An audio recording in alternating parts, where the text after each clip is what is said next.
A few years ago, something happened to me that completely changed the way I see money.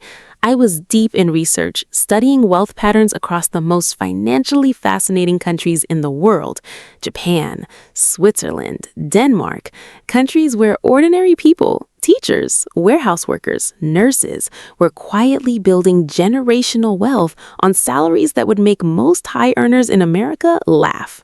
And the deeper I went, the more one pattern kept slapping me across the face. The people earning the least were keeping the most. In Japan, moderate income households receiving 15 to 20% of everything they brought home, consistently, quietly. No BMW in the driveway, no Whole Foods receipt on the counter. In Switzerland, the country with the highest median wealth per adult on the entire planet, the financial edge did not belong to the highest earners, it belonged to the most disciplined savers. And when I brought that research back home and looked at the numbers in America, the UK, Canada, Australia, I found the exact same pattern hiding in plain sight.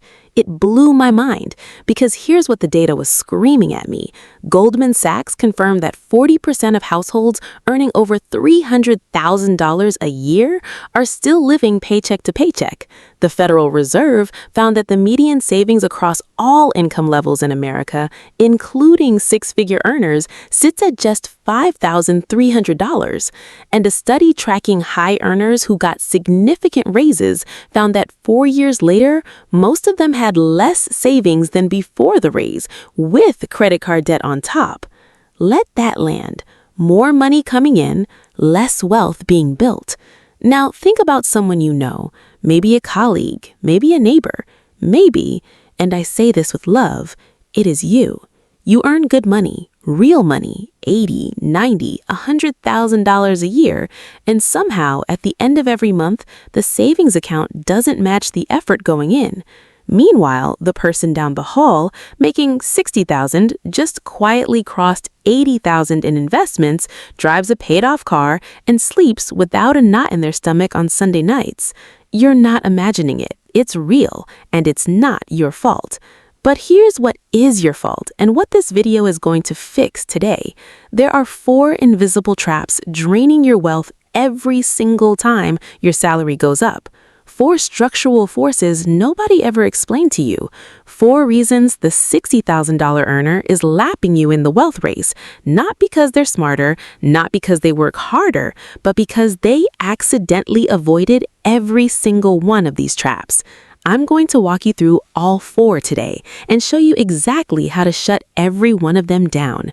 If you're new here, welcome. This channel exists for one reason: to give you the financial education nobody handed you when you needed it most. Hit subscribe right now because what I break down here every single week will change the way you think about money forever. Let's get into it. There is actually a name for what you're experiencing right now. It was coined in 2003 by a financial researcher who noticed something deeply strange happening across America. People earning between $200,000 and $500,000 a year, doctors, lawyers, engineers, senior managers, were showing up to his office with almost nothing saved. Great salaries, impressive titles, zero financial cushion. He called them Henrys, high earners, not rich yet. And here is what should stop you cold. That term was originally created for people earning $250,000 a year. Today, in 2026, it describes millions of working professionals earning $80,000, $90,000, $100,000 who feel the exact same financial squeeze. The problem did not get smaller over 20 years. It got bigger. It spread down the income ladder and swallowed an entire generation of hardworking people whole. The data backs this up in a way that should make every high earner uncomfortable. Goldman Sachs found that 40% of households earning over $300,000 a year are still living paycheck to paycheck. The Federal Reserve confirmed that the median savings balance across all income levels in America, including six-figure earners, is just $5,300. Pew Research found that 56% of Americans believe earning $100,000 makes them rich. But in cities like New York, San Francisco, London, Sydney, and Toronto, that salary is considered lower middle class once you factor in taxes, housing, and the cost of simply existing. More income coming in, less wealth being built every single year. But why does this keep happening? Why does every raise, every promotion, every bonus somehow disappear into a life that costs more but feels no more secure? There's a law that explains it, and once you hear it, you'll never look at a salary increase the same way again. It's called Parkinson's Law of Money. The original Parkinson's Law said that work expands to fill the time available for it. Give someone a week to do a one-day task, it takes the full week. The money version works exactly the same way. Think about how gas behaves in a room. Release it to a small space, it fills that space completely.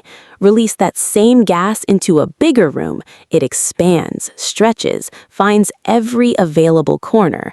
The gas does not decide to expand, it just does, automatically, without permission.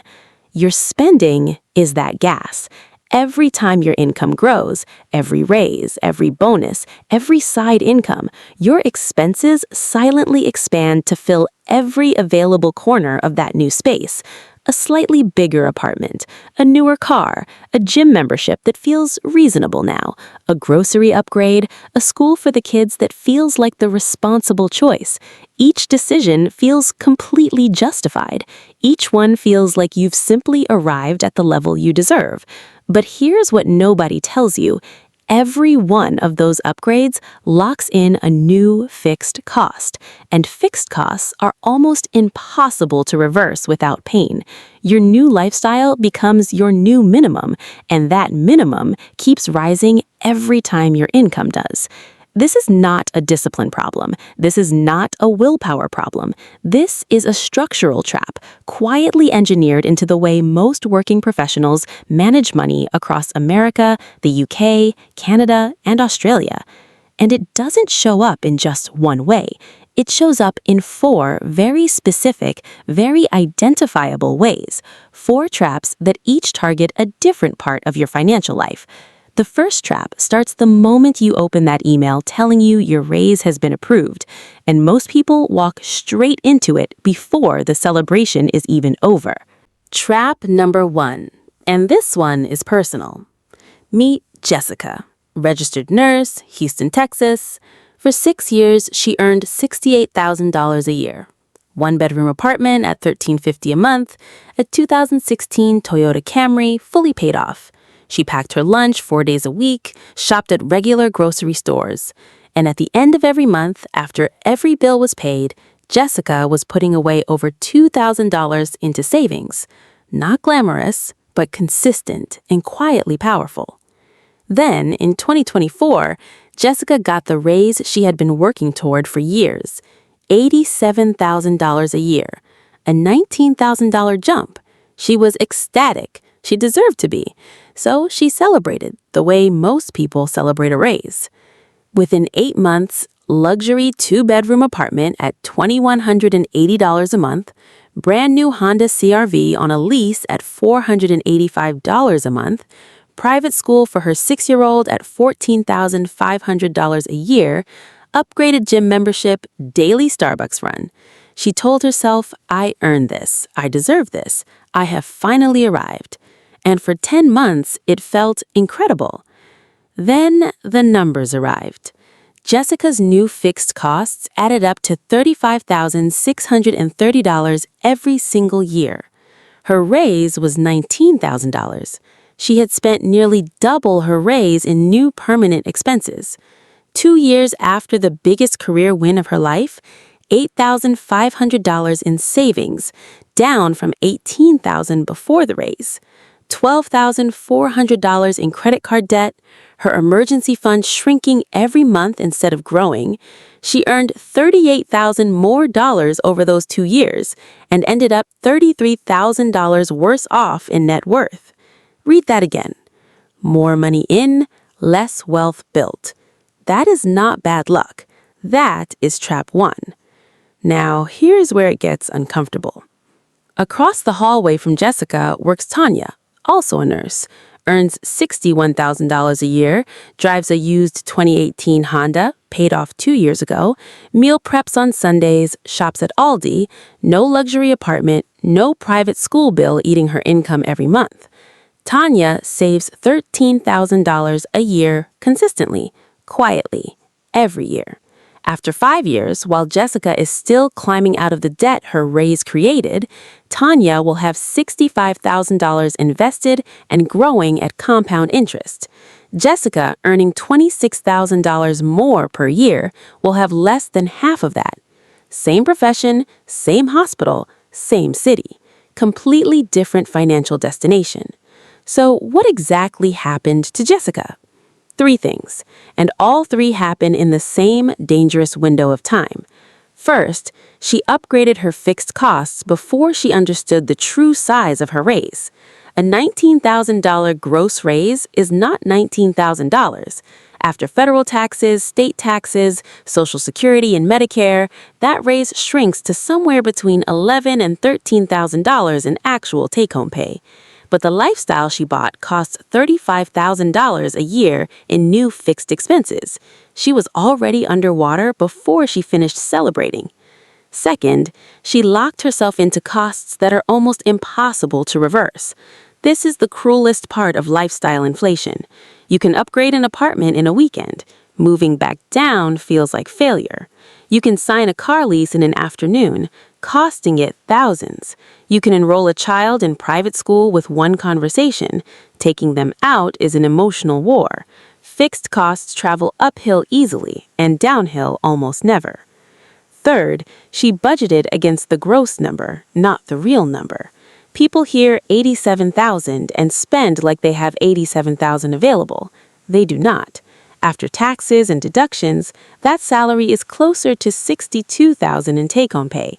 But the apartment, the lease, and the school fees were all priced against the gross figure. The math was broken from day one. Now, here's the number that should genuinely change how you think about your next raise. Research tracking Americans who received significant salary increases found that the majority had lower savings 2 years after the raise than 2 years before it. Not the same savings, lower savings, on higher income. And in the most extreme cases, people who jumped from $55,000 to $85,000 ended up 4 years later at $92,000 with $8,000 in credit card debt and less saved than when they earned $55,000. More salary, more debt, less wealth. This is not a Jessica problem. This is not an American problem. This plays out the same way in London, Toronto, Sydney, Atlanta, wherever hardworking people get rewarded for their effort and immediately reach for a lifestyle that costs more than the reward. The fix is simpler than you think, but I'm going to save that for later because there are 3 more traps you need to understand first. Because even if you solved trap 1 today, the next trap would quietly rebuild the damage from a completely different direction. And this next one is disguised as ambition. Trap number 2, and this one is disguised as ambition. Meet Marcus, Senior Account Manager, consulting firm, Atlanta, Georgia, $98,000 a year. On paper, Marcus is winning. He leases a 2025 Mercedes C300 at $629 a month, flies business class on client trips, eats lunch at upscale restaurants 4 days a week, stays at premium hotels for work meetings even when the company does not require it. And every time someone questions his spending, Marcus has the same answer ready. This is what someone at my level does. That one sentence, that single belief, is costing Marcus $25,500 every single year. Not in one dramatic purchase, not in one obvious mistake, in a quiet, steady, completely justified stream of spending designed to perform his income level to the world around him. The leased Mercedes, the business class upgrade, the client lunches, the hotel upgrades, each one feels reasonable, each one feels professional, each one feels like the natural expression of arriving at a certain level. I call this the identity tax. It is the money you spend not to live, but to look like you belong at your income level. And here's what makes it the most dangerous of all four traps. Unlike lifestyle inflation, which happens accidentally when your income grows, the identity tax is something you actively choose every single day because you have convinced yourself it is not spending, it's investing in your image. It's the cost of being taken seriously. It's what people at your level do. Now meet Sarah, same firm as Marcus, 29 years old, $64,000 a year. Flies economy, drives a paid-off 2018 Honda, eats a meal-prepped lunch at her desk 4 days a week, and has never once worried about whether her car says the right thing about her career. Sarah saves $16,800 every year. After 10 years at 7% compound returns, Sarah will have $212,000 invested and growing. Marcus, earning $34,000 more per year, will still be carrying $34,000 in credit card debt. Same firm, same city, same decade of working. The difference between them is not talent, not opportunity, not even income. It's the identity tax. And here's the question I need you to sit with right now. Genuinely sit with it, because this is the question that separates people who build wealth from people who perform wealth. How much of what you spent last month was for you, and how much was for the image of you? Your Toyota driving, Aldi shopping, meal prepped lunch colleague earning $64,000 will be a millionaire before you. Not because they earn more, because they stopped paying a tax that was never mandatory in the first place. But here's where it gets truly cruel, because the third trap takes something you were told was a sign of financial responsibility and turns it into a weapon against your own wealth. Trap number 3, and this one is going to make you uncomfortable because it attacks something you were told to be proud of, your credit score. You worked for that number. You paid your bills on time. You kept your balances low. You did everything the financial system told you to do. And now your bank sends you letters congratulating you for it. Your credit score is proof that you are responsible, that you are trustworthy, that you have arrived financially. Except it is not. Your credit score is not a measure of your wealth. It is not a measure of your financial health. It is not even a measure of your financial discipline. Your credit score is a measure of how attractive you are to lenders. And that distinction, that single reframe, is the most important thing I am going to say in this entire video. Because the moment you understand what a credit score actually measures, you will never look at a bank approval the same way again. Here's how Trap 3 works in real life. Ryan, 34 years old, accountant, Dallas, Texas, $89,000 a year. Credit score 762, which banks call a prime borrower, which means every time Ryan walks into a financial decision, the system rolls out the red carpet. New car? With your credit score, we can put you in a 2024 BMW 3 Series, 0 down, $695 a month. Home renovation. With your credit score, you qualify for a $50,000 home equity loan at our best rate. Vacation. With your credit score, you qualify for our 0% APR card for 18 months.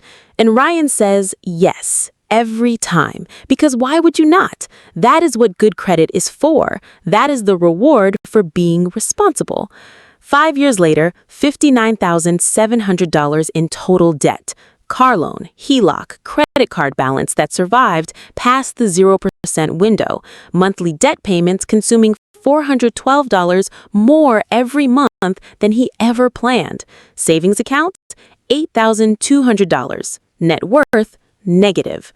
Now meet Tanya, 41 years old, office administrator, same firm as Ryan, $58,000 a year. Credit score, 610, damaged years ago by a medical emergency she could not immediately cover. When Tanya walks into a financial decision, the system gives her nothing. No BMW lease approval, no HELOC, no 0% APR card, no red carpet, just a polite decline and a suggestion to come back when her score improves. So Tanya drives a 2012 2012 Honda Civic she bought used and paid off completely, takes vacations she saved cash for, renovated her kitchen with money she put aside over 18 months. She cannot qualify for debt, so she simply doesn't carry any. Tanya saves $12,600 every year. After 5 years, $63,000 in savings, net worth $63,000 and climbing. Ryan's net worth, earning $31,000 more per year than Tanya, is negative $51,500. The wealth gap between them is $114,500. Not because Ryan is reckless, not because Ryan is irresponsible, but because his 762 credit score gave him access to every debt product the financial system manufactures. And the financial system is very, very good at making debt feel like a reward. Here's the cruelty nobody talks about. The financial system doesn't profit when you save money. It profits when you borrow money. So it built a scoring system that identifies the people most likely to repay debt reliably, and then floods those people with the most attractive debt products available. Low rates, 0 down, 18 months interest-free. Buy now, pay later. You deserve this. You earn this. You qualify. And the people with lower credit scores, the system accidentally protected them. By saying no, it forced them into a cash-only life that quietly built more wealth than the red carpet borrowers will see in a decade. Here's the line I want you to write somewhere you'll see it every day. A credit score tells you how much debt you qualify for. It has nothing to do with how much wealth you're building. The next time your bank says, "Congratulations, you qualify for our best rate," pause before you celebrate. That's not a compliment. That's an invitation into trap 3. And your $60,000 colleague who got declined for that same product is quietly building the financial future you're still planning to start next year. But here's the thing. Traps 1, 2, and 3, you can see them coming once you know they exist. The fourth trap is different. The fourth trap has been running silently in your financial life for years, and most people never find it, not because it's hidden, but because it's disguised as something complete. Trap number 4, and this one has been running in your bank account right now while you have been watching this video. I want you to do something right now, not later, right now. Think about every subscription, every membership, every auto renewal, every professional dues payment, every app quietly charging your card every single month. How many can you name without looking at your bank statement? Most people get to 5 or 6, then the list gets fuzzy. Here's what your bank statement actually shows. Research on middle-income professionals found that the average person in your income bracket has between 13 and 17 active subscriptions they do not actively track, totaling between $4,200 and $9,100 every single year, leaving their account in amounts so small they never trigger alarm. Not in one payment, not in one obvious charge, in a quiet, automated, perfectly timed stream of tiny withdrawals that collectively add up to a part-time job's worth of income, vanishing every year without a single conscious decision to spend it.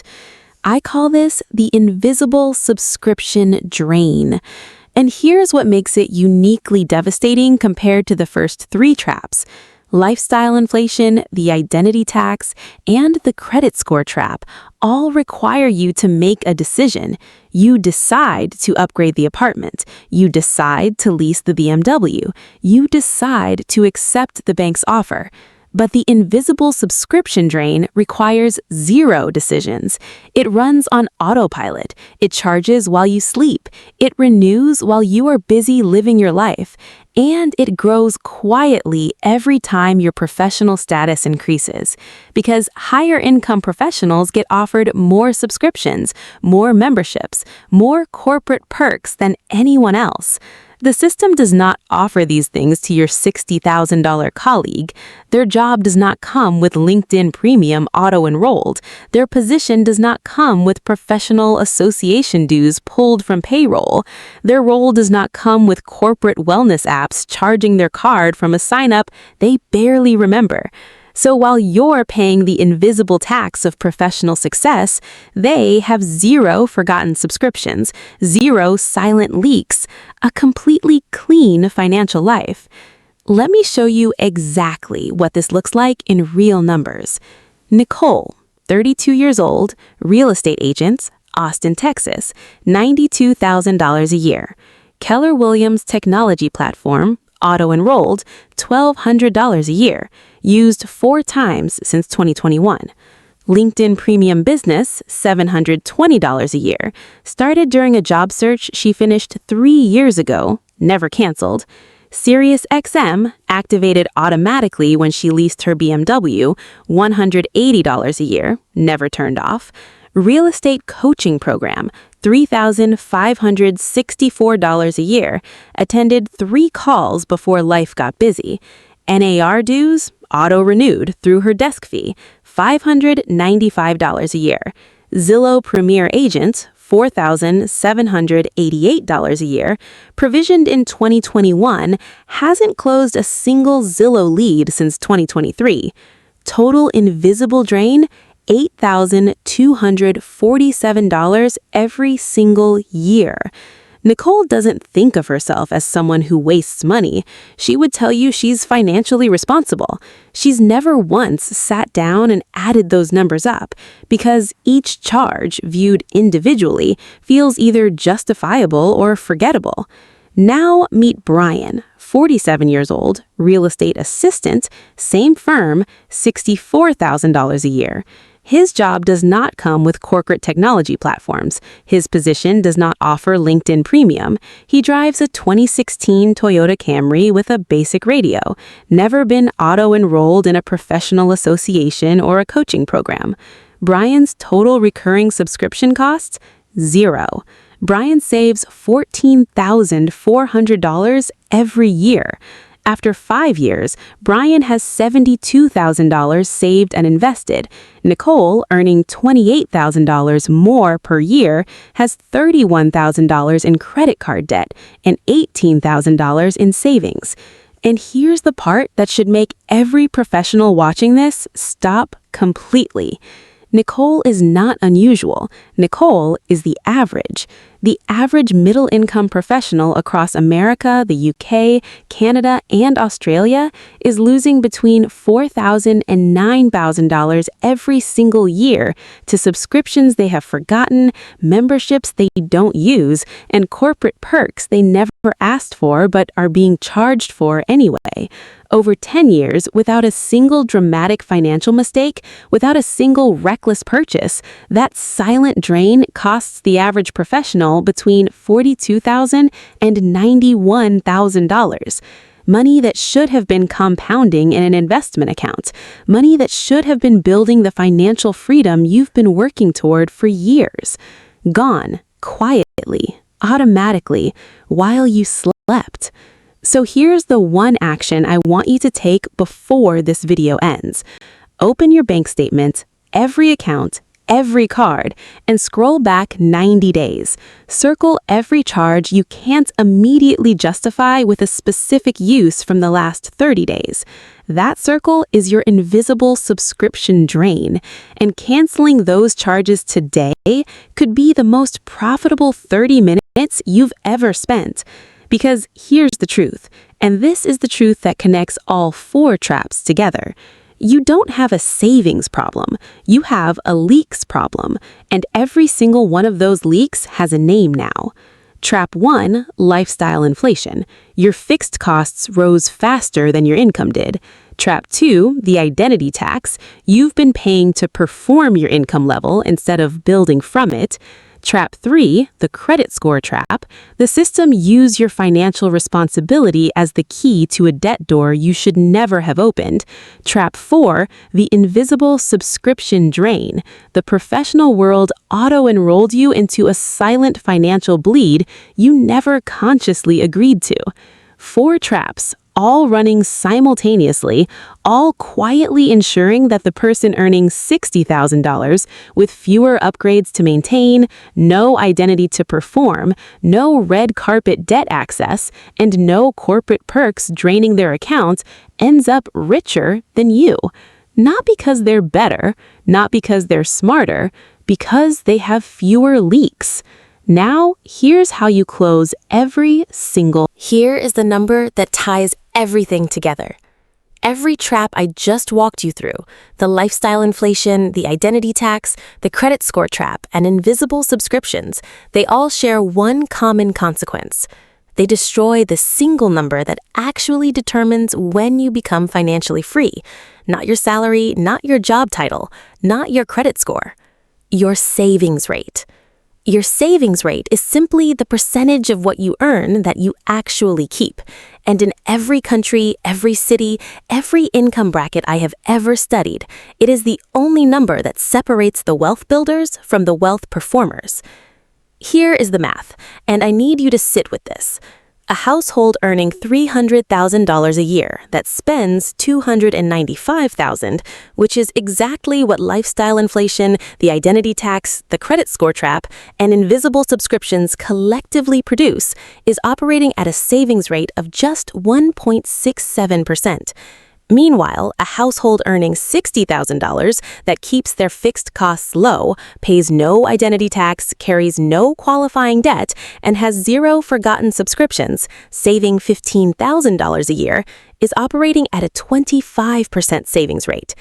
At 8% annual returns over 30 years, the $300,000 household builds just under $300,000. The $60,000 household builds over $1.1 million. $1.1 million on $60,000 a year. The higher earner built less than a third of that on 5 times the income. This is not a theory. This is compound mathematics, and it does not care about your salary. It only cares about your savings rate. Wealth is not built by how much flows in. It is built by how much stays. So here's how you close all 4 traps, starting today. Close number 1, the 50% rule.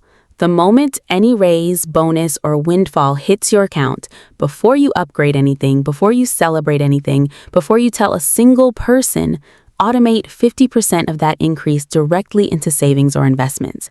Not after your bills, not after your lifestyle, before. Make the decision once. Let the automation make it every time after that. Your spending cannot inflate what it never sees. Close number 2, the identity audit. This week, go through every monthly expense and label it honestly. N for need, I for image. Total your I column. That number is your identity tax. Your only job is to cut it by 30% in the next 30 days. You do not have to eliminate it, just reduce it. 30% less identity spending redirected into investments over 10 years is the difference between retiring comfortable and retiring anxious. Close number 3, the credit discipline rule. From today, every time a bank, a dealer, or a credit card company tells you that you qualify for their best rate, pause. Ask yourself one question before you sign anything. Does this purchase build my net worth, or does it perform my income level? If the honest answer is perform, close the browser, walk away, and let your $60,000 colleague keep their accidental wealth protection. Qualification is not a reward. It is a trap with a bow on it. Close number 4, the 90-day subscription audit. Tonight, not this weekend, not next month, tonight. Open every bank statement and every credit card statement from the last 90 days. Find every recurring charge you cannot immediately justify with a specific use from the last 30 days. Cancel it before you go to sleep. That one action tonight could return between $4,000 and $9,000 to your annual savings permanently, not next year, starting next month. 4 closes, 4 decisions, all executable within the next 24 hours. The $60,000 earner did not find a secret. They did not discover a loophole. They did not get lucky. They simply, accidentally or intentionally, avoided 4 traps that your salary, your professional identity, your credit score, and your corporate perks quietly builds around you. Now you can see every single one of them, and what you can see, you can step out of. Now, before I let you go, there is something important. You just spent the last 20 minutes getting the kind of financial education most people never receive. Not in school, not from their bank, not from the system that profits every time you stay confused about money. And if this video opened your eyes, if you saw yourself in Jessica, in Marcus, in Ryan, in Nicole, then I need you to do 3 things right now. First, hit that subscribe button if you haven't already. Every single week on this channel, I break down the financial traps, the wealth patterns, and the money systems that the people building real wealth already understand and that nobody is explaining to the people who need it most. It's free, it's here every week, do not miss it. Second, share this video with one person, just one, someone you know who works hard, earns good money, and still can't explain why their savings account doesn't match their effort. They don't know about these 4 traps yet. You do now. That's a gift worth sharing. Third, go to the description box right now and check what I left there for you. I'm not going to describe it in detail here, but I will say this. If you watch this entire video because something in your financial life is not matching your income level, if you're earning well, working hard, and still feeling like the wealth you deserve is always just out of reach, then what's sitting in that description box was built specifically for you. It addresses the exact gap between knowing what the 4 traps are and actually closing them permanently. The gap between understanding the problem and having a step-by-step system built around your specific income, your specific expenses, your specific situation. Most people will watch this video, feel motivated for 48 hours, and then open a new apartment listing or agree to a lease upgrade and walk straight back into trap 1. The people who check that description box are the ones who decide today is the day the pattern actually changes. I can't make that decision for you, but everything you need to make it is waiting down there. Go check it right now before the algorithm pulls you into the next video and the motivation fades. I'm your wealth coach, and I'll see you in the next one.